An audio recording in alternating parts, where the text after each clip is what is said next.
బుద్ధుడి దృష్టిలో నిజమైన గొప్పతనమంటే ఏంటో ఇప్పుడు క్లుప్తంగా చూద్దాం. ఈ బోధన మనకు సంయుత్త నికాయ అనే బౌద్ధ గ్రంథంలో కనిపిస్తుంది. ఇక్కడ బుద్ధుడు రాజు పసేనదితో మాట్లాడుతున్నారన్నమాట.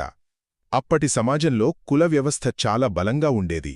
దాన్ని సవాలు చేస్తూ మనిషి విలువ పుట్టుకతో కాదు వాళ్ల గుణాలతో వస్తుందని చెపుతారు. మొదటి విషయం, రాజుకి సులభంగా అర్థం కావడానికి బుద్ధుడు ఒక సింపుల్ సైనిక ఉదాహరణ ఇస్తారు. ఆయన ఇలా అడుగుతారు, యుద్ధంలో పిరికివాడైన ఓ గొప్ప కులం సైనికుణ్ణి తీసుకుంటారా, లేక ధైర్యవంతుడైన ఓ తక్కువ కులం సైనికుణ్ణి తీసుకుంటారా అని.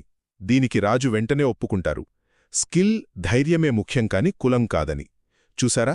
అంటే ఒకరి విలువ వాళ్ల సామర్థ్యం మీద ఆధారపడి ఉంటుంది, పుట్టుక మీద కాదని ఇక్కడ క్లియర్ అయిపోయింది. ఇక రెండవది, ఇదే లాజిక్ను బుద్ధుడు ఆధ్యాత్మిక జీవితానికి కూడా అప్లై చేస్తారు. ఆయన ఏమంటారంటే, ఒక వ్యక్తి ఆధ్యాత్మికంగా ఎదగాలంటే కోరిక, ద్వేషం లాంటి 5 అడ్డంకులను దాటాలి. అదే సమయంలో నైతికత, ఏకాగ్రత, జ్ఞానం లాంటి 5 మంచి లక్షణాలను పెంచుకోవాలి. ఇక చివరిగా అసలు పాఠమేంటంటే, మన గొప్పతనం మనం ఏ కుటుంబంలో పుట్టామనే దానిపై ఆధారపడి ఉండదు. అది పూర్తిగా మన సహనం, మన మంచితనం, మన ఆత్మనియంత్రణపైనే ఆధారపడి ఉంటుంది. అందుకే ఎవరికైనా సరే వాళ్ల హోదాతో సంబంధం లేకుండా వాళ్లలోని మంచి గుణాలకే గౌరవం ఇవ్వాలి.